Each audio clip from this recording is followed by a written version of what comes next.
السلام عليكم ورحمة الله وبركاته. وعليكم السلام ورحمة الله وبركاته.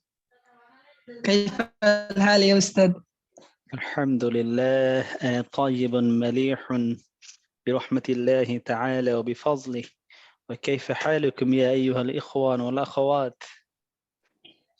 الحمد لله أنا بخير. ما شاء الله. فقد قلت لي أنت بخير وما حال الآخرين. কিছু বুঝি নাই বাকিদের উস্তাদ। অবস্থা কি? বাকিদের অবস্থা কি? শুধু আপনি আপনার অবস্থা বললেন। دشكري اللهم صل على محمد وعلى آل محمد كما صليت على إبراهيم وعلى آل إبراهيم إنك حميد مجيد. اللهم بارك على محمد وعلى آل محمد كما باركت على إبراهيم وعلى آل إبراهيم إنك حميد مجيد.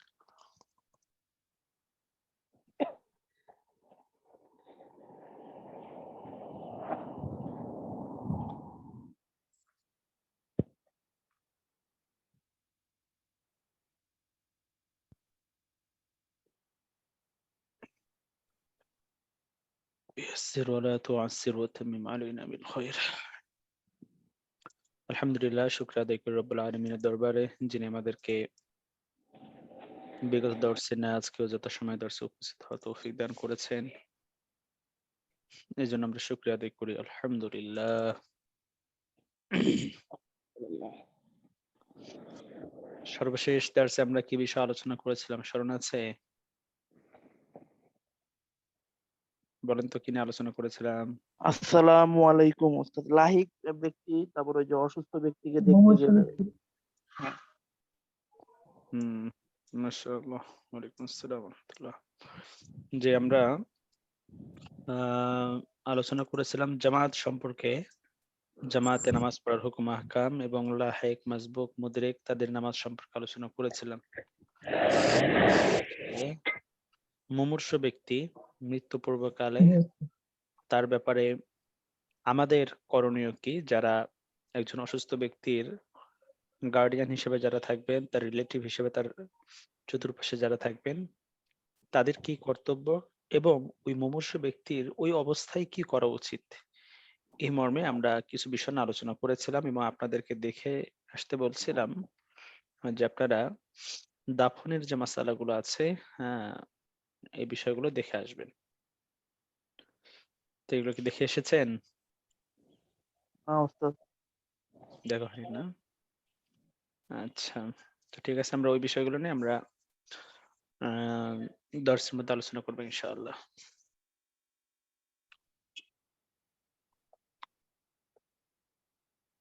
আচ্ছা, বিগত দর্শে যে আলোচনা করেছি এর উপরে যদি আপনাদের কোনো প্রশ্ন থাকে তাহলে করতে পারেন। ভাইরা প্রথমে হ্যান্ড রেজ করবেন, এরপরে ভাইদের প্রশ্নের উত্তরের পরে বোনদের প্রশ্ন উত্তরে যাব।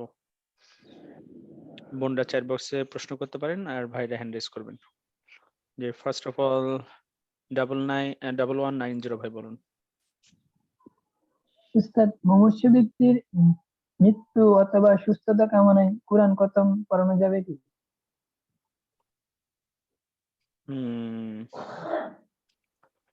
দেখুন, কোরআনুল কারীমের বেশ কিছু ফজিলতপূর্ণ আয়াত রয়েছে, সূরা রয়েছে, যে আয়াত ও সূরাগুলো একজন মুমূর্ষু ব্যক্তির ক্ষেত্রে করা যায়। বিশেষ করে একজন ব্যক্তি যখন মৃত্যুশয্যায় সজ্জিত, যখন মৃত্যুশয্যায় শায়িত, তো এমত অবস্থায় তার মৃত্যুকালীন সময়ে মৃত্যুর যন্ত্রণা লাঘব হওয়ার জন্য, মৃত্যুর যন্ত্রণা কম হওয়ার জন্য যদি সূরাতুল ইয়াসিন তার শিওরে পাঠ করা হয়, তার মাথার কাছে গিয়ে সূরাতুল ইয়াসিন তেলাওয়াত করা হয়, তো সাধারণত প্রতিটি মানুষের মৃত্যুকালীন সময়ে যে কষ্ট হয়, এই কষ্টটা লাঘব হবে, এই কষ্টটা হ্রাস পাবে এবং আসানির সঙ্গে তার মৃত্যু হবে। কোন সূরা তেলাওয়াত করলে ভাই? সূরা ইয়াসিন। সূরাতুল ইয়াসিন। তো এই সূরাতুল ইয়াসিনের আমল আমরা করতে পারি।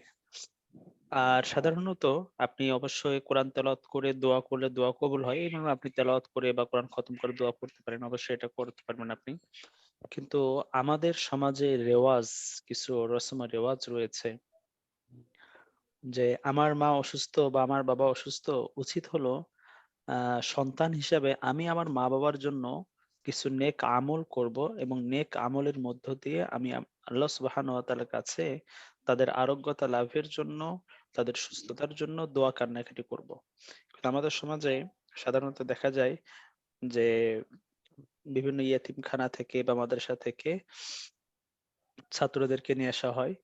নিয়ে এসে তাদের মাধ্যমে কোরআন খতম করা হয়। এরপরে তাদেরকে খানাপিনা খাওয়াইয়া তাদেরকে হাদিয়া দিয়ে বিদায় দেওয়া হয়। তো স্বাভাবিকভাবে একটা বিষয় খেয়াল করবেন যে আপনার মায়ের জন্য, আপনার বাবার জন্য যেই আন্তরিকতা নিয়ে, যেই হৃদয়ে যে মায়া, দরদ, ব্যথা নিয়ে আপনি যেভাবে দোয়া করবেন, আপনার মতো করে দোয়া কি আমি করতে পারবো ভাই বলেন? না উস্তাদ। এটা কখনোই না। তো এইজন্য স্বাভাবিকভাবে আপনি ইসালে সওয়াবের জন্য আপনি যেকোনো দ্বীনি প্রতিষ্ঠান, মাদ্রাসা, মসজিদ এগুলোতে আপনি কিছু দান খয়রাত করতে পারেন। হুম? তাদের রুহের মাগফিরাতের জন্য আপনি কিছু সদকা করলেন, গরিব দুঃখী মানুষকে আপনি সদকা করলেন। এটা আপনি করতে পারবেন। কিন্তু আমাদের সমাজে যে রেওয়াজটা যে আমরা কিছু আম মনে করেন যে মাদ্রাসার ছাত্রকে বা আলেম ওলামাকে হাফেজদেরকে ডেকে নিয়ে আসলাম। বাস তাদেরকে আমরা পড়তে দিয়ে তেলাওয়াত করতে দিয়ে আমি তাদের আপ্যায়ন ইত্যাদি এগুলো নিয়ে ব্যস্ত হয়ে গেলাম। তো এই রসুম ও রেওয়াজটা এটা আসলে ইসলাম অনেকাংশে সাপোর্ট করে না। কিছু, কিছু ক্ষেত্রে শর্ত সাপেক্ষে যদিও বা জায়েজের কথা বলা হয়েছে কিন্তু আমাদের সমাজে যে প্রচলিত নিয়ম কানুন এটাকে ইসলাম এলাও করে না। বুঝতে পেরেছেন ভাই? জি উস্তাদ। উস্তাদ, হ্যাঁ ভাইজান বলেন। মানে মৃত্যুর আগেই অসুস্থ থাকা অবস্থায় আমাদের এখানে দেখা যায় যে মাদ্রাসায় কোরআন খতম করানো হয়, যাতে রোগীতে সুস্থ হয়, নতুবা হায়াত না থাকলে মৃত্যুবরণ করে। না কি এখানে উদ্দেশ্য? হচ্ছে কোরআন খতমের আমল না। এখানে একটা আমল হচ্ছে কি আম বুজুর্গানে দিন সালফে সালেহিন থেকে আমরা আমল পাই। বিশেষ করে হযরত ইউনূস আলাইহিস সালাতু ওয়াস সালাম ওই যে মাছের পেটে যখন ছিলেন তো দোয়া ইউনূস তিনি পাঠ করেছিলেন। ওই দোয়া ইউনূস পাঠ করার বদৌলতে আল্লাহ সুবহানাহু ওয়া তাআলা তাকে নাজাত দিয়েছিলেন। তো সেখান থেকে বুজুর্গানে দিন একটা আমলের কথা বলেন যে খতমি ইউনুস। তো খতমি ইউনুস এটা বুজুর্গানে দিনের তাজরিবা তাদের অভিজ্ঞতা এবং সালফে সালেহিন তাদের থেকেও এর আমল প্রমাণিত হয়ে আসছে। তো খতমি ইউনুসের যদি কেউ আমল করে, খতমি ইউনুস করার পরে যদি দোয়া করে তো অসুস্থ ব্যক্তি যদি তার হায়াত থাকে আল্লাহ পাক রব্বুল আলামিন দ্রুত তাকে আরোগ্যতা দান করবেন। আর যদি তার হায়াত না থাকে তো আল্লাহ পাক তাকে ঈমানের সঙ্গে দ্রুত উঠিয়ে নিবেন। এই মৃত্যু পূর্বে যে কষ্ট এই কষ্ট থেকে তাকে পরিত্রাণ দান করবেন। এই মর্মে আ আ একটা আমলের কথা রয়েছে। এটা আমল করা যেতে পারে। বুঝতে পেরেছেন ভাই? কিন্তু মৃত্যুর পূর্বে কোরআন খতম করা, পুরো কোরআন খতম করা এই মর্মে সবাইকে একত্রিত করে মানে বা কাউকে একটা জামাতকে দাওয়াত করে এভাবে আ মানে খতম করার যে রেওয়াজ এটা আ অনেক সমালোচিত একটা বিষয়। অনেক ওলামায়ে কেরাম এটাকে বেদাত বলেছেন, কুসংস্কার বলেছেন। তো আমরা সন্তান হিসেবে যারা আছি, আমাদের নিকটস্থ আত্মীয়স্বজন যারা আছে, আমরা নিজের থেকে স্বেচ্ছায় আল্লাহ সুবহানাহু ওয়া তাআলার কাছে তাদের এই আরোগ্যতা লাভের জন্য আমরা দোয়া কালাম করতে পারি। কিন্তু এভাবে মানুষকে দাওয়াত করে খাওয়ানো, বিশেষ করে কোরআনের এই মাসালাটাতে মনে করেন যে আপনি মাদ্রাসার কিছু ছাত্রকে আপনি দাওয়াত করলেন। করার পরে তাদেরকে আপনি তেলাওয়াত করালেন, তাদের মাধ্যমে খতম করালেন। কোরআন খতম করার পরে তারপরে আপনি খানা খাওয়াচ্ছেন। তো কোরআন খতমের বিনিময়ে কারো কাছ থেকে কোনো হাদিয়া গ্রহণ করা বা কোরআন খতমের বিনিময়ে কারো কাছ থেকে কোনো দাওয়াত গ্রহণ করে খাওয়া এটা নাজায়েজ। এটা জায়েজ নেই। বুঝতে পেরেছেন ভাই? আপনি এটা করতে পারেন যে মাদ্রাসায় ছাত্র আছে বা উস্তাদ আছে তাদেরকে আপনি বললেন যে, "আপনারা একটু কোরআন খতম করে আমার মার জন্য বা বাবার জন্য আপনারা দোয়া করেন।" তো তারা দোয়া করলেন।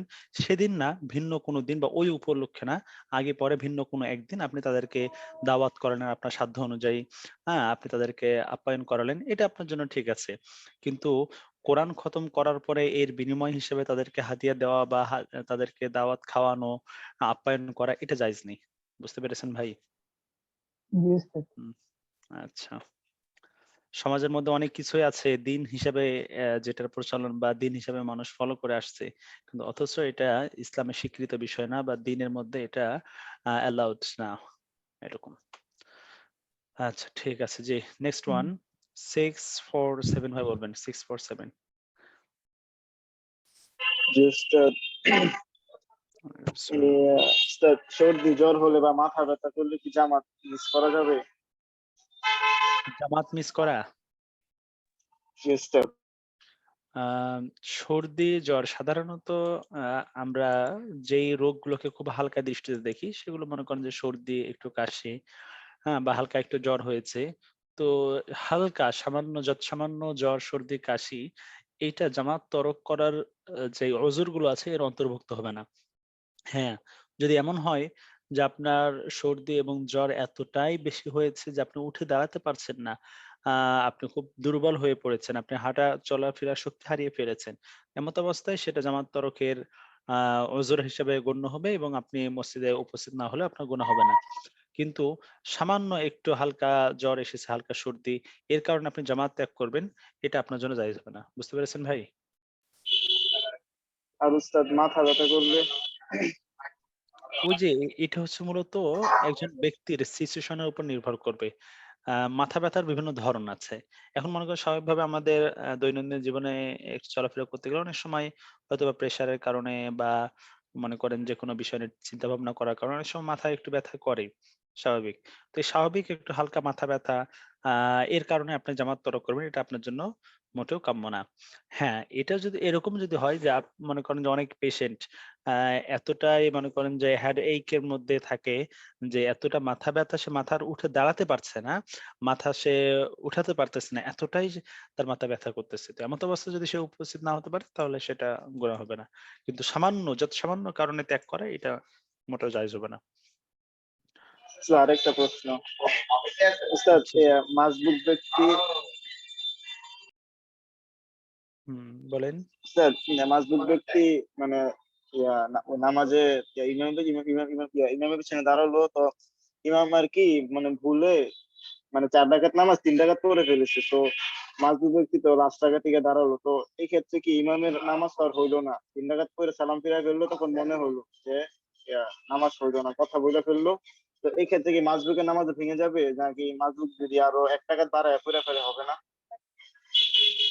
ইমাম সাহেব যে নামাজ ৩ রাকাত পর সালাম ফিরে দিয়েছে, এরপরে ইমাম সাহেব কি দাঁড়িয়ে অবশিষ্ট নামাজ আদায় করতেছেন নাকি কথা বলে নামাজ শেষ করে আবার নতুন করে রিনিউ করতেছেন? মানে কথা বলে মুসল্লিদের সাথে জিজ্ঞেস করছে যে নামাজ কি ৩ রাকাত পড়ো না ৪ রাকাত পড়লাম? তাহলে ওই মাসবুকের জন্য উত্তম হবে যে নতুন করে আবার জামাতে শরীক হও।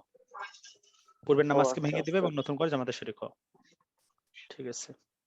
আরেকটা হচ্ছে যে লাহিক আ ব্যক্তির মাসালা আচ্ছা যে ঠিক আছে। আচ্ছা পরে আপনি আবার হ্যান্ড রেইজ করে থাকতে পারেন। কারণ অন্যান্য ভাইরা যারা রয়েছেন এক করে প্রশ্ন উত্তর দেয়। একাধিক প্রশ্ন একবারে না করি। একবারে একটা করে প্রশ্ন করি বা সর্বোচ্চ ২ টা প্রশ্ন। আচ্ছা 706 ভাই বলুন 706।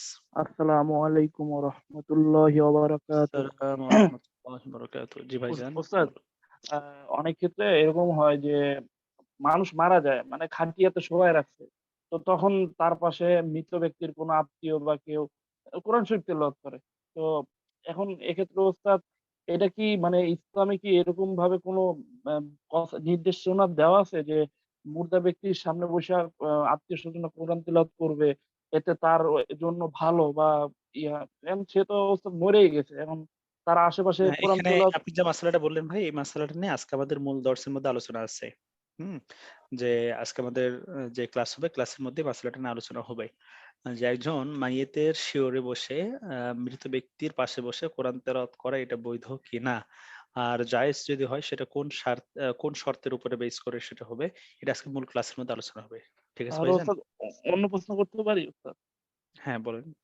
ওস্তাদ এই মানে আপনার যে মানে এটা আমার আত্মীয়ই করে। আমি মানে আত্মীয়কে দেখছি মানে তার বাবা-মা মারা গেছে। মানে সে করছে কি ওই বাইরের যে কয়েকজন হুজুর সে যেহেতু ভালোভাবে পরিপূর্ণ বা উত্তমভাবে কোরআন তেলাওয়াত করতে পারে না। তো সেক্ষেত্রে কয়েকজন হাফেজ মিলে কোরআন তেলাওয়াত করছে। এ অনুসারে মসজিদে দোয়া করা হইছে। পরে খেজুর বিতরণ করা হইছে। এটা তো ওস্তাদ ঠিক হয়নি মনে হয়। একটা বিষয় হলো কি যে খেজুর যারা দিয়েছে এটা যারা কোরআন তেলাওয়াত করে শুধু তাদেরকে নাকি পুরা মহল্লার বা মসজিদের সকল মুসল্লিকে? আসরের নামাজের পর ওস্তাদ মানে আমিও ছিলাম বিতরণের সময়। মানে আমার আত্মীয়ই যদি আরকি। সকল মুসল্লির উদ্দেশ্যে যদি সেটা হয় সেটা ঠিক আছে। সাধারণত এখানে বিষয়টা হলো কি আমাদের সমাজে রেওয়াজ হলো মানুষ কেউ মারা গেলে ৩ দিনা ৭ দিনা, ৪০ বাৎসরিক হ্যাঁ? যেই প্রোগ্রাম গুলো করা হয়। অর্থাৎ কেউ মারা গিয়েছে ৩ দিনের মাথায় কোনো দোয়া কালাম পড়াতেই হবে। অথবা 7 দিনের মাথায় করতেই হবে অথবা 40 দিনের মাথায় করতে হবে, এই ধরনের কিছু রেওয়াজ আছে কিনা? হ্যাঁ ওস্তাদ, এগুলো তো আছে আছে, তাই না? তো এই ধরনের রেওয়াজগুলো আমাদের সমাজে ব্যাপক, যে 3 দিনা করা, 40 করা, বছর কি করা, এই ধরনের বিভিন্ন রেওয়াজ বা প্রথা আমাদের সমাজে আছে। তো এক্ষেত্রে আমাদের খুব খেয়াল রাখার বিষয় হলো যে আল্লাহ সুবহানাহু ওয়া তাআলার দরবার বান্দার জন্য সর্বদা উন্মুক্ত। আল্লাহ তাআলার দরবারে দোয়া কবুল হওয়ার জন্য নির্দিষ্ট কোনো ডেট নেই যে এই দিন আল্লাহ পাকের রহমতের দরজা বা দোয়া কবুলের দরজা খোলা থাকবে আর অমুক দিন বন্ধ থাকবে, বিষয়টা এরকম না। আল্লাহ পাক রব্বুল আলামিনের দরবারে বান্দা যেকোনো সময় যেকোনো দিন দোয়া করবেন তো আল্লাহ পাক অবশ্যই তা কবুল করবেন।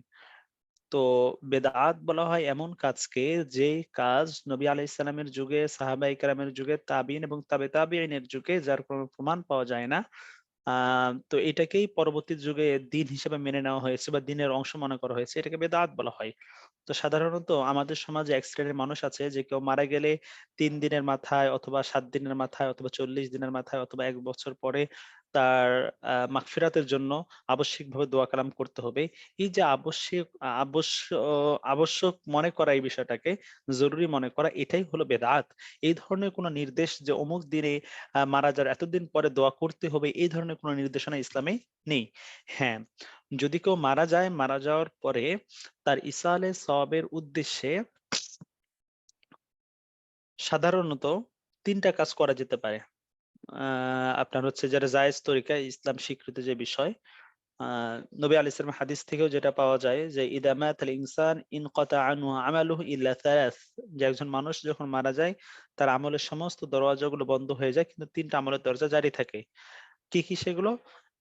১ নাম্বার হলো যে ওয়ালাদুন সালেহ, তার নেককার যদি সন্তান সে দুনিয়াতে রেখে যায়, তো এই নেককার সন্তান যতদিন নেক আমল করতে থাকবে, তো ওই নেক আমলের একাংশ সওয়াব যেই পিতা রেখে গেছেন বা যে মা ওই সন্তানকে দুনিয়াতে রেখে গেছেন, ওই মা বাবার কবরে পৌঁছতে থাকবে।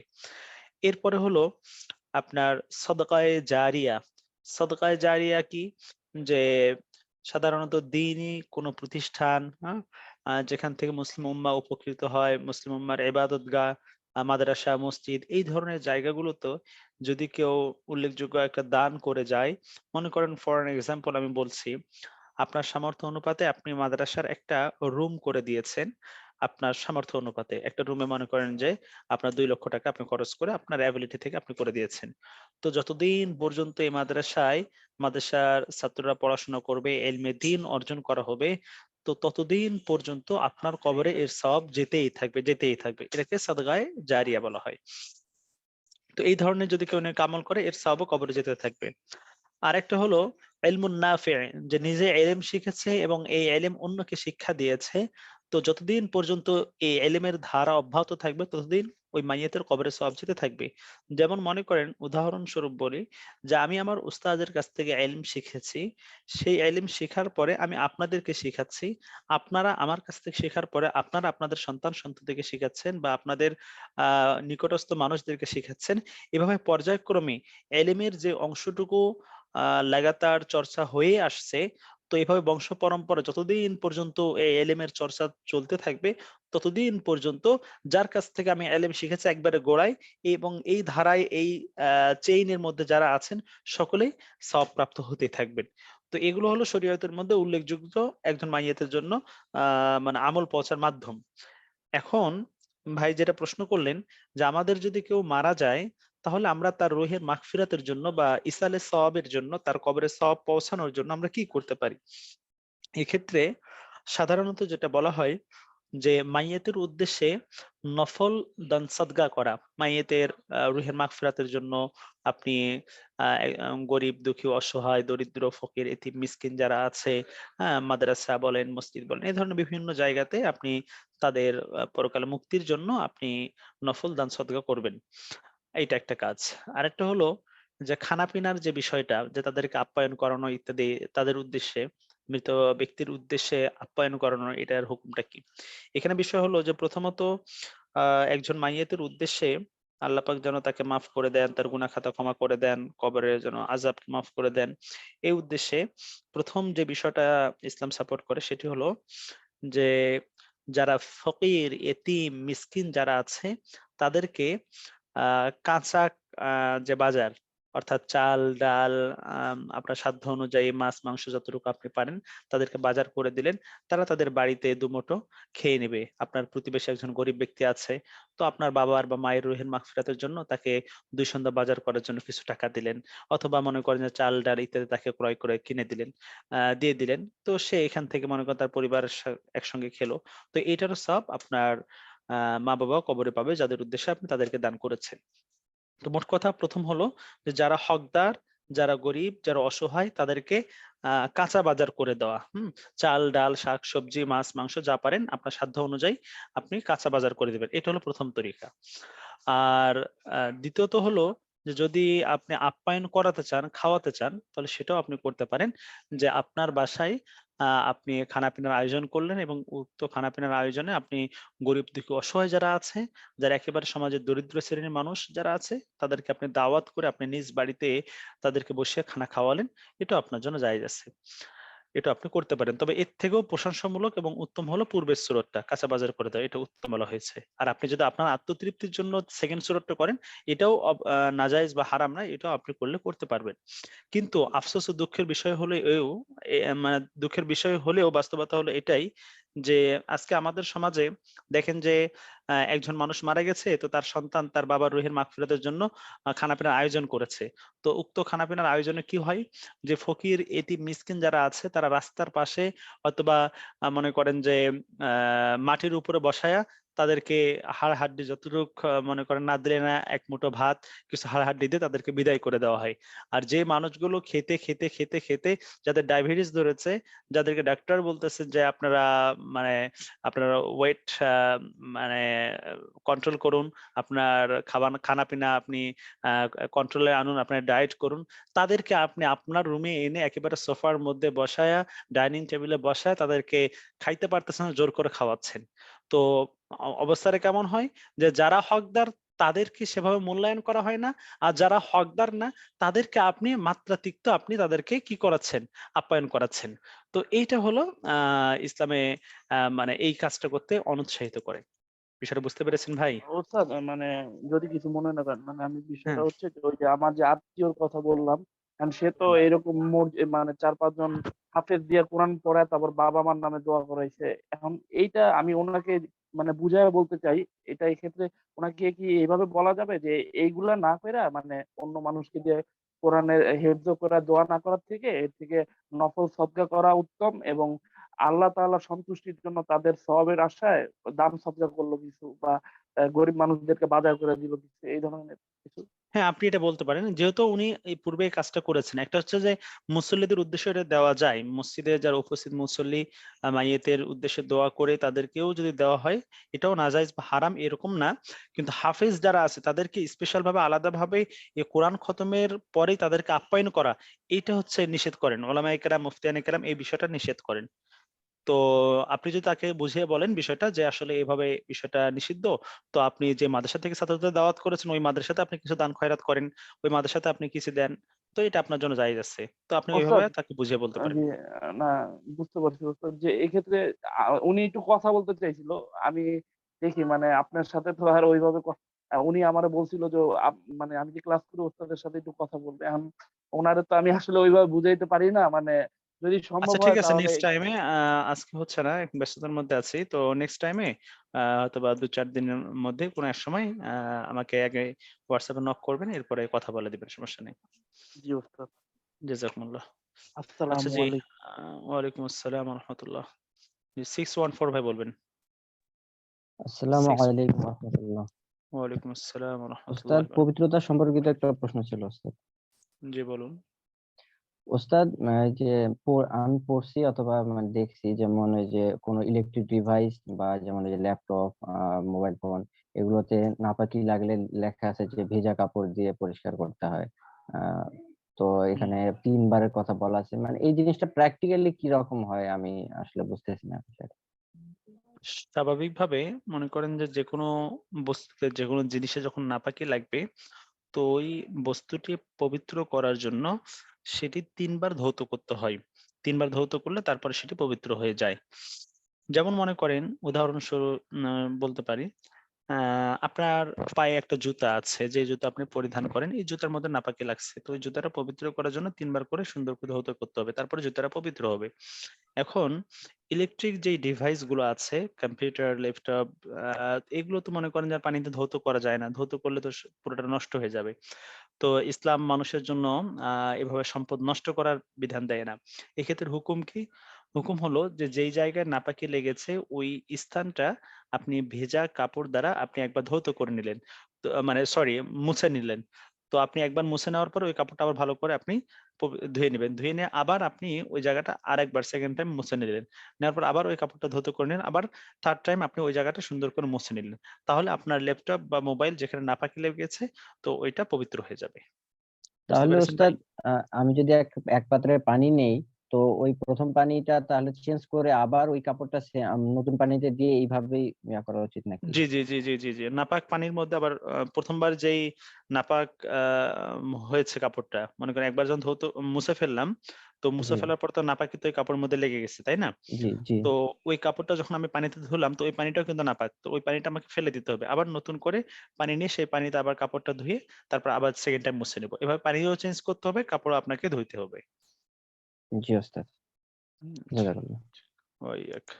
বুঝছো যে মানে কিছু মনে নেন না, আমি হাত তোলা ছাড়াই একটা কথা বলি, এই যে প্রশ্নটা অনুসারে এক্ষেত্রে যদি হয় এরকম যে কখনো মানে হইতে পারে, এটা আমাদের ঘুমের ক্ষেত্রে থাকলে অনেক সময় হয়ে যায় যে ধরেন আম, মনি হয়েছে অনেক সময়, ধরেন ঘুমের ইয়েতে যে ইয়াতে পরে ডিভাইসে হাত চলে গেল, ডিভাইসে হাত চলে যাওয়ার পর ওই নাপাকিটা তো শুকনো অবস্থায় ওই নাপাকিটা ডিভাইসে, তখন তো আমার ওরকম খেয়াল নাই তো, এই শুকনো অবস্থায় যদি ডিভাইসে লাগে পরে যদি আমার এখানে স্মরণ না বিষয়টা থাকে। হলো, হ্যাঁ, বিষয়টা আমি বুঝতে পেরেছি। যদি এরকম হয় কোনো ভাই বা বোন যদি হাতে নাপাকি লেগে যায়, লাগার পরে যদি ওই নাপাকিটা হাতের মধ্যে শুকে যায়, এরপরে আপনি মোবাইল হাতে ধরেছেন, তো আপনার হাতের যে আর্দ্রতা, যে ভেজা, এটা মোবাইলের মধ্যে স্পর্শ হয় নাই, তাহলে আপনাকে ওই মোবাইল পবিত্র করার কোনো প্রয়োজন নাই। যদি আপনার ভেজা হাত মোবাইলে স্পর্শ লাগে এবং হাতের মধ্যে নাপাকি থাকে, সেক্ষেত্রে ওই মোবাইল ভেজা কাপড় দ্বারা মোছার মাসালাটা। বুঝতে পেরেছেন ভাই? জি ওস্তাদ, জাযাকাল্লাহ খাইরান। আচ্ছা, এবার ভাইদের কাছে আর না, এবার বোনদের কাছে যাচ্ছি। বোনদের অনেকগুলো প্রশ্ন জমা হয়ে গেছে। উম প্রথমে উস্তাদ, স্লাইডে লেখা আছে যে বাসে দাঁড়ানোর কোনো রকম সুযোগ না থাকলে বসে ইশারায় নামাজ আদায় করে নিবে, এক্ষেত্রে পরে আর সেটি পুনরায় পড়তে হবে না। আবার এটাও লেখা আছে যে কেবলামুখী হয়ে নামাজ পড়ার সুযোগ না থাকলে মুসল্লির সুবিধা মতো নামাজ পড়বে, এক্ষেত্রে যদি রুকু সিজদা আদায় করতে পারে তাহলে পরবর্তীতে এ নামাজ আর দোহরাতে হবে না। কিন্তু শেষে আবার মূলনীতি লেখা আছে, বাস, ট্রেন অথবা লঞ্চে নামাজ পড়ার সময় যদি দাঁড়ানো, কেবলামুখী হওয়া ও নিয়ম মোতাবেক রুকু সিজদা করা, এই তিনটির মধ্যে কোনো একটি, তাহলে কোনটার উপর আমল করবো ওস্তাদ? জানমান থাকা অবস্থা। আচ্ছা বোন, এখানে বিষয়টা হলো মূলত যে মূলনীতির উপরে যদি আপনার ওই যে প্রথম মাসালাটাতে যদি করতে হবে না আসে, তো নাটা হয়তো বা চলে এসেছে আর কি। মূলত এখানে না এরকম হবে না, এখানে হচ্ছে আদায় করতে হবে। মোট কথা, যদি বাসে জার্নিরত অবস্থায় আপনি নামাজ আদায় করতে যান এবং সেক্ষেত্রে আপনি পরিপূর্ণরূপে নামাজ আদায় করতে সক্ষম না হন, যে আপনি দাঁড়াতে পারছেন না বা রুকু করতে পারছেন না বা সিজদা করতে পারছেন না, মোট কথা নামাজের যে রুকুন গুলো আদায়ের ক্ষেত্রে আপনি প্রতিবন্ধকতা ফেস করছেন, এমত অবস্থায় যেভাবে আদায় করা সম্ভব সেভাবে আপনি নামাজ আদায় করবেন। যদি নামাজের কোনো রুকুন আপনি বাসের মধ্যে সুষ্ঠুভাবে আদায় করতে না পারেন, তাহলে ওই নামাজ পরবর্তীতে আপনাকে আবার দোহরাতে হবে। মানে আপনি কিয়াম করতে পারেন নাই বা রুকু করতে পারেন না বা সিজদা করতে পারেন নাই, তাহলে আপনাকে পরবর্তীতে ওই নামাজটা দোহরাতে হবে। এটাই হলো ফাইনাল বিষয়। তো প্রথম মাসালাতে যদি না চলে আসে তাহলে এটা হয়তোবা মানে চলে এসেছে। তো আমি ওটা দেখে চেঞ্জ করে নেওয়ার চেষ্টা করব। জাযাকিল্লাহ, আমাকে এই বিষয়টা করে দেওয়ার জন্য। তো আমি ওটা দেখে পরে আপডেট করে দেওয়ার চেষ্টা করব। আমাকে সিয়ার ভাই একটু কাইন্ডলি স্মরণ করে দিবেন। আমার অনেক সময় হয়তো মনে নাও যদি থাকে, তো আমাকে একটু স্মরণ করে দিবেন যে ওস্তাদ আপনার ওই স্লাইডটা আপডেট করতে চেয়েছিলেন। জাযাকুমুল্লাহ। আচ্ছা, যানবাহনে থাকা অবস্থায় ওযু করতে না পারলে যদি তায়াম্মুম করে নামাজ পড়ি, তাহলে পরবর্তীতে কি আবার ওই নামাজ পড়তে হবে? ওস্তাদ, আমি সেদিনের প্রশ্ন উত্তর ক্লাসে ছিলাম না, দয়া করে আমাকে উত্তরগুলো দিন। আচ্ছা, বোন, এখানে বিষয় হচ্ছে যে যানবাহনে থাকা অবস্থায় যদি এমন হয় যে আপনি পানি পাচ্ছেন না, অর্থাৎ আপনি যে অজু করবেন, অজু করে আপনি নামাজ আদায় করবেন, এই ধরনের সুযোগ নেই। কোনো পানির কাছে গাড়ি দাঁড়াচ্ছে না, বাস মনে করেন, বাস এরকম ভাবে দাঁড়াচ্ছে না যে যেখানে আপনি অজু করতে পারবেন, এই ধরনের কোনো স্টপেজও নেই। তো এমত অবস্থায় যদি আপনি তায়াম্মুম করে আদায় করেন, সেটা আপনার জন্য জায়েজ হবে। তবে সতর্কতামূলক পরবর্তীতে এটা আদায় করে নেওয়াটাই বেটার হবে, তবে না করলে গুনাহ হবে না, তবে করে নেওয়াটাই বেটার হবে। তবে সাধারণত এখানে মাসাল হলো তায়াম্মুমের বিষয়টা, যদি পানি আম আমি যেই জায়গাতে যাচ্ছি, রওনা দিচ্ছি, নামাজের ওয়াক্তের মধ্যে যদি আমি সেখানে পৌঁছতে আ না পারি, এবং সেক্ষেত্রে যদি আমার ওই নামাজ মিস হওয়ার আশঙ্কা হয়, এবং আমি নামাজ আদায় করার পূর্বে যে ওযু করব, ওযুর পানিও আমি পাচ্ছি না, তাহলে এমত অবস্থায় আ আপনার জন্য ওই তায়াম্মুম করে নামাজ আদায় করা এটা জায়েজ আছে। আর যদি এমন হয় যে আপনার ওযু করার ব্যবস্থা আছে, আপনি গাড়ি কর্তৃপক্ষ বা বাস কর্তৃপক্ষকে বললে তারা গাড়ি দাঁড় করাবে। যদি এরকম হয়, তাহলে আপনার জন্য সেভাবে তায়াম্মুম করাটা জায়েজ হবে না। তখন আপনি ওযু করে নামাজ আদায় করে নিবেন। আর আমাদের উচিত, যখন আমরা এই ধরনের লং জার্নিতে বের হব বা আমাদের ওযু করার প্রয়োজন হবে প্রতিমধ্যেই, তো আমরা মনে করেন যে ২ লিটার একটা পানির বোতল যদি সাথে রাখি, তো ২ লিটার পানি দিয়ে কিন্তু আমাদের বেশ সুন্দর ওযু করা হয়ে যাবে। তো পানি এটা সাথে রাখা, এটা আমাদের জন্য উচিত। আ যাতে করে নামাজ আদায়ের ক্ষেত্রে আমাদের কোনো প্রবলেম ফেস করতে না হয়। এটা আমাদের সাথে রাখাটা উচিত। আচ্ছা, উস্তাজ, আসসালামু আলাইকুম। ওয়ালাইকুম আসসালাম ওয়া রাহমাতুল্লাহ। জামাতে নামাজ আদায় করলে যদি ৩ বা ৪ রাকাত পড়তে না পারে, জামাতে লাস্টের রাকাত পায়, তো শুধু ছুটে যাওয়া নামাজ আদায় করতে সময় রাকাত ইমামের পেছনে পড়েছে, ওইটা কত নাম্বার রাকাত হিসাবে কনসিডার করা হয়? এরপরে যখন পড়বে নামাজটা সূরা মিলাবে কিভাবে? এটা গত দর্সে বলা হয়েছে, তারপর আবার আমি রিপিট করছি। ইমামের সাথে যে রাকাতটা পেয়েছে, মনে করেন যে ৪ রাকাত নামাজ বিশিষ্ট নামাজে ১ম রাকাত আপনি লাস্ট রাকাত আপনি পেয়েছেন। ১ম ৩ রাকাতকে আপনি মিস করেছেন। তো এই যে সর্বশেষ যে রাকাতটা আপনি পেলেন, এই রাকাতটা আপনার ১ম রাকাত হিসেবে গণ্য হবে। এখন প্রশ্ন জাগে যে ওস্তাদ, ১ম রাকাতে তো সূরা মিলাতে হয়। তো যেহেতু আপনি ইমামের পেছনে ছিলেন, এজন্য এই হুকুম আপনার জন্য ছিল না। তো যখন ইমাম সাহেব সালাম ফিরিয়েছেন এবং দাঁড়িয়ে আপনি নামাজ আদায় শুরু করেছেন, তো পরবর্তীতে যে আপনার ৩ রাকাত নামাজ আপনাকে আদায় করতে হবে, তো পরের ৩ রাকাতের ১ম ২ রাকাত আপনার ওই কেরাতের রাকাত হিসেবে গণ্য হবে। সুতরাং আপনি যখন ইমাম সাহেব সালাম ফিরানোর পরে আপনার ৩ রাকাত নামাজ আদায় শুরু করবেন, তো পরবর্তীতে ২য় রাকাত, আপনার ২য় রাকাত এবং কেরাতের দিক থেকে ১ম রাকাত। তো এই রাকাতে আপনি সূরা ফাতিহা সূরা মিলাবেন, এরপরে বৈঠক করবেন, বৈঠক করার পরে তারপর আবার আপনি দাঁড়াবেন, সূরা ফাতিহা পড়বেন, সূরা মিলাবেন, এরপরে রুকু সিজদা নিয়মতান্ত্রিকভাবে করবেন এবং লাস্ট রাকাতের মধ্যে শুধু সূরা ফাতিহা পড়বেন, সূরা মিলাবেন না। তাহলে আপনার ১ রাকাত পেলে শেষের রাকাতেও আপনাকে কেরাত মিলাতে হচ্ছে না। ইমামের সাথে যে রাকাত পেয়েছেন সেখানেও কেরাত মিলাতে হচ্ছে না। মাঝের যে ২ রাকাত, এই ২ রাকাতে আপনাকে কেরাত মিলাতে হচ্ছে। আচ্ছা, আচ্ছা, সালাতুত তাসবিহ নামাজের নিয়মটা বললে ভালো হয়। আ মানে ১ রাকাতে ৭৫ বার কোথায়, কোথায় পড়বো? বোন, এখানে বলা হয়েছে, আচ্ছা বাকিটা বলি। যে ওস্তাদ, আমার আব্বু বলল উনাদের জানামতে হুজুর ভুল করে ৫ রাকাত পড়ে নেয় আর সাহু সিজদা দেয়নি। তাদের কি সালাত হয়েছে? নতুন করে সালাত আদায় করেনি। আর মুসল্লি আল্লাহু আকবার বলে লোকমা দিয়েছে, কিন্তু ইমাম বুঝতে পারেনি। আচ্ছা, ২ টা প্রশ্ন করেছেন। ১ম প্রশ্নটি হলো সালাতুত তাসবিহ। সালাতুত তাসবিহের টোটাল ৪ রাকাত নামাজের মধ্যে ৩০০ বার তাসবিহ পড়তে হবে এবং প্রত্যেক রাকাতের মধ্যে ৭৫ বার করে, ৭৫ বার করে পড়বে। তো নিয়মটা বলা হয়েছিল যে ১ম এ তাকবীরে তাহরিমা দিয়ে সানা পড়বে, এরপরে আউযু বিল্লাহ বিসমিল্লাহ পড়ে সূরা ফাতিহা পড়বে, সূরা মিলাবে। সূরা পড়া শেষ করার পরে, তেলাওয়াত শেষ করার পরে তাসবিহ ১৫ বার পাঠ করবে। তাসবিহ ১৫ বার পাঠ করার পরে তারপরে তাকবীর বলে রুকুতে চলে যাবে। রুকুতে গিয়ে রুকুত তাসবিহ পড়ার পরে ১০ বার পড়বে। তাহলে কিয়াম অবস্থায় ১৫ বার, রুকুতে গিয়ে হলো ১০ বার, ২৫ বার। রুকু থেকে উঠার পরে সামি আল্লাহু লিমান হামিদা রব্বানা লাকাল হামদ বলে এখানে আবার ১০ বার বলবে। তাহলে 35 বার। আবার তাকবীর বলে সিজদা যাবে, সিজদা তাসবিহ পড়ার পরে পড়বে 10 বার। 45 বার সিজদা থেকে উঠার পরে দুই সিজদার মাঝে যে দোয়া আছে দোয়া পাঠ করার পরে তারপর আবার 10 বার পড়বে, তাহলে 55 বার। এরপর আবার সিজদা যাবে, সিজদা তাসবিহ পড়ার পরে 10 বার। এরপরে সিজদা থেকে উঠার পরে আবার 10 বার পড়বে, 10 বার পড়ার পরে তারপরে দ্বিতীয় রাকাতের জন্য দাঁড়িয়ে যাবে। তাহলে প্রথম রাকাতের মধ্যে 75 বার হয়ে গেল।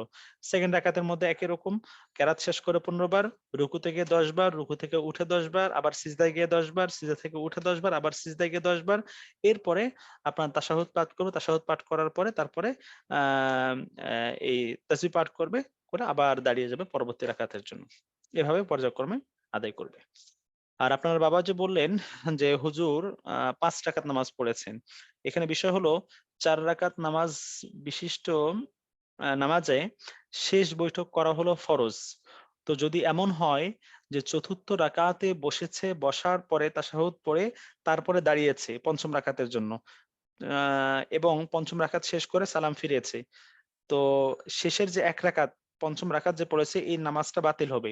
আর পূর্বে যে 4 রাকাত পড়েছে এই নামাজটা ফরজ হিসেবে গণ্য হবে এবং নামাজ হয়ে যাবে। কিন্তু চতুর্থ রাকাতে যে বৈঠক করা এটি ফরজ। যদি চতুর্থ রাকাতে বৈঠক না করে 4 রাকাতে সিজদা করার পরে পঞ্চম রাকাতের জন্য সরাসরি দাঁড়িয়ে গেছে এবং চতুর্থ রাকাতে বৈঠক করে নাই, দ্বিতীয় যে বৈঠক হবে ফাইনাল যে সিটিং, এই বৈঠকটা হয় নাই, বরং ভুলক্রমে পঞ্চম রাকাত শেষ করে পঞ্চম রাকাতে গিয়ে বৈঠক করেছে, 4 রাকাতের পরে বৈঠক হয় নাই, তাহলে এই নামাজ বাতিল হিসেবে গণ্য হবে এবং পরবর্তীতে আবার নামাজ আদায় করতে হবে। সাহু সিজদা করলেও এই নামাজ হবে না, কারণ 4 রাকাতের পরে বৈঠক করা ফরজ। যেহেতু এই ফরজ মিস হয়েছে, আর নামাজের মধ্যে রুকুন বা ফরজ মিস হলে সাহু সিজদা দিলে বা সাহু সিজদা করার মাধ্যমে ওই নামাজের রিকভার করা সম্ভব না, নতুন করে ওই নামাজটা আবার আদায় করতে হবে। তো যদি ইমাম সাহেব এভাবে পঞ্চম রাকাত পড়ে ফেলেন আর এভাবে তার নামাজ শেষ করেন, তো ইমামের উচিত যে ওই নামাজ পুনরায় মুসল্লিদেরকে নিয়ে আদায় করা। আর যদি নামাজটা রিপিট না করে তাহলে পরবর্তীতে ইমামকে এই বিষয়টা অবগত করা এবং ইমাম সাহেবের দায়িত্ব হবে মসজিদে যে সকল মুসল্লি তার পেছনে নামাজ পড়েছেন সকলের মাঝে এলান করে দেওয়া যে অমুক দিন জোহর বা এশার নামাজ ভুলক্রমে 5 রাকাত হয়েছে, তো ওই দিনের জোহর বা এশার নামাজের আপনারা ফরজটা কাজা করে নেবেন, ফরজ নামাজটা কাজা আদায় করে নেওয়ার জন্য সমস্ত মুসল্লিদের মাঝে ঘোষণা করবেন। উস্তাজ, আসর এশার পর 4 রাকাত সুন্নত নামাজ কি ফরজ নামাজের পরও পড়া যাবে নাকি আগেই পড়তে হবে? বোন, এখানে বিষয়টা হলো আসরের নামাজের ফরজ আদায় করার পর মাগরিবের নামাজের পূর্ব মুহূর্তে নফল নামাজ আদায় করা মাকরুহ। হ্যাঁ, আসরের ফরজ আদায় করার পূর্বে যদি 4 রাকাত সুন্নত আদায় করে, সুন্নতে গয়রে মুআক্কাদা, তাহলে এটা অবশ্যই জায়েজ এবং এর ফজিলত অনেক বেশি। আর এশার নামাজের বিষয়টা হলো এশার নামাজের যে সুন্নতে জায়েদা বা সুন্নতে গয়রে মুআক্কাদা বলা হয়, এটির নিয়ম হলো যে ফরজ নামাজের পূর্বে এই 4 রাকাত সুন্নত পড়বে। কিন্তু যদি কেউ ফরজ পড়ার পূর্বে সময়ের স্বল্পতা বা যেকোনো কারণে পড়ার সুযোগ হয় নাই, ফরজ আদায় করেছে, এরপরে সুন্নত পড়েছে, বিতির পড়েছে, হ্যাঁ, এবং নফল হিসাবে যদি 4 রাকাত পড়তে চায়, তো যত রাকাত ইচ্ছা তত রাকাত পরবর্তীতে পড়তে পারবে। কারণ এশার নামাজের পর নফল নামাজ পড়া নিষিদ্ধ নয়, কিন্তু আসরের নামাজের পর নফল নামাজ পড়া নিষিদ্ধ। বিধায় এশার নামাজের পূর্বে 4 রাকাত সুন্নতে জায়েদা পড়াটা নিয়ম। যদি কেউ না পড়ে এবং পরবর্তী যদি 2 রাকাত হোক 4 রাকাত হোক তার ইচ্ছা মতো যদি নফল নামাজ পড়তে চায় পড়তে পারবে, সমস্যা নেই। নফল হিসেবে যত রাকাত ইচ্ছে তত রাকাত পড়তে পারবে। আসসালামু আলাইকুম। ওয়ালাইকুম আসসালাম ওয়া রাহমাতুল্লাহ। ফরজ নামাজের পর তাসবিহ কি জায়নামাজে বসে পড়তে হয়? তখন তাসবিহ পড়ার সময় কথা বলা যাবে? দেখুন, ফরজ নামাজ আদায়ের পরে যে সকল তাসবিহাতের কথা বলা হয়, সুবহানাল্লাহ, আলহামদুলিল্লাহ, ওয়া লা ইলাহা ইল্লাল্লাহ, আল্লাহু আকবার, হ্যাঁ, বিভিন্ন যে তাসবিহাতের কথা আমরা বিভিন্ন হাদিসের আলোকে জানতে পারি। তো নিয়ম হলো যে আপনি ফরজ নামাজ আদায়ের পরে একাগ্র চিত্তে আপনি এই তাসবিহাত গুলো পাঠ করে নিবেন। আর যদি আপনার কোনো প্রয়োজনে আপনাকে কথা বলতে হয়, আপনি কথাও বলতে পারবেন, সমস্যা নেই। তবে উত্তম হলো যে আপনি ফরজের পরে একাগ্র চিত্তে তাসবিহ গুলো পাঠ করে নিতে পারবেন। তবে তাসবিহ এটা নামাজের মতো না যে নামাজের মধ্যে কথা বললে নামাজ যেমন ভেঙে যায়, তাসবিহ পড়া অবস্থায় যদি কোনো প্রয়োজন আপনি কথা বলেন, আপনার তাসবিহর ফজিলত পাবেন না, বিষয়টা এরকম না। আপনার প্রয়োজন হলে আপনার ঘরের কারো সাথে কথা বলার যদি জরুরত হয় আপনি কথা বলতে পারবেন, এতে কোনো সমস্যা নেই। জায়নামাজে বসেই পড়তে হবে এটা জরুরি না। আপনি যদি কথার কথা আপনি রান্না উঠিয়েছেন চুলায়, আর এদিকে আপনি নামাজ শেষ করে রান্নাঘরে গিয়েছেন। তো এদিকে আপনি তাসবিহ পাঠ করতেছেন, এদিকে আপনি রান্না মানে দেখতেছেন বা রান্না করতেছেন। তো এটা আপনার জন্য জায়েজ আছে, সমস্যা নেই। অফ টপিক প্রশ্ন। আচ্ছা। উস্তাদ, কাজা নামাজ আদায় করার ক্ষেত্রে ওয়াক্তের নামাজের আগে পড়া লাগবে নাকি নামাজ শেষ করার পরও পড়া যাবে? কাজা নামাজগুলো অনেক বছর আগের। বোন, আপনি কাজা নামাজ ফরজের আগেও আদায় করতে পারেন, ফরজের পরেও আপনি আদায় করতে পারেন। তবে আহ ফজরের ফরজ নামাজের পর এবং আসরের ফরজ নামাজের পর পূর্বের কাজা নামাজ আদায় না করাটাই শ্রেয়। আর বাকি অন্যান্য ওয়াক্তের মধ্যে মনে করেন যে আপনি জোহরের আগে বলেন বা পরে বলেন, এরপর আপনি এশার আগে বলেন বা পরে বলেন বা মাগরিবের নামাজের পরে বলেন, তো আপনি যা ইচ্ছা আপনি পড়তে পারেন। আপনার পূর্বে কাজা নামাজ আপনি পড়তে পারেন, ওয়াক্তেরটাও পড়তে পারেন, কাজাটাও পড়তে পারেন। তবে ওয়াক্ত বিশেষে আমি আপনাকে এটা বলবো যে আপনি মসজিদে গিয়েছেন বা বোনরা যারা আছেন ঘরে, আপনি আপনার মতো করে যদি প্রথমে ফরজ নামাজটা, ওয়াক্তের যেটা ফরজ নামাজ এটা আদায় করে নেন, এরপরে পূর্বের যে উমুরি কাজা যেগুলো আছে এগুলো আদায় করে নেন, এটা আপনার জন্য উত্তম হবে। তবে আপনার ফরজের পূর্বে যে আদায় করলে হবে না, বিষয়টা এরকম না। আর আসরের নামাজের ক্ষেত্রে সাধারণত আসরের ফরজ আদায় করার পর ওই দিনের জোহরের নামাজ যদি কাজা থাকে সেই নামাজ আদায়ের কথা বলা হয়, কিন্তু ওই দিনের জোহর বাদ দিয়ে ভিন্ন কোনো ওয়াক্তের বা পূর্বের উমরি কাজা আদায় না করাটাই উত্তম, কারণ সেটাকে মাকরু বলা হয়েছে। আর বাকি ওয়াক্তগুলোতে আপনি ফরজের আগেও পড়তে পারেন, পরেও পড়তে পারেন, তবে ওয়াক্তের যে নামাজটা এটা যদি আগে পড়েন এরপরে কাজাগুলো পড়েন, এটাই শ্রেয় হবে, এটাই বেটার হবে। বাকি আগ পর হলে যে হবে না একেবারে, বিষয়টা এরকম না। আচ্ছা, সিয়ার ভাইয়ের অনেকগুলো প্রশ্ন। আচ্ছা, সিয়ার ভাই কি আছেন? উনি তো প্রশ্ন করে মনে হয় চলে গেছেন। দিলাম আসবো, সিয়ার ভাই আসলে তারপর প্রশ্ন উত্তর দিব।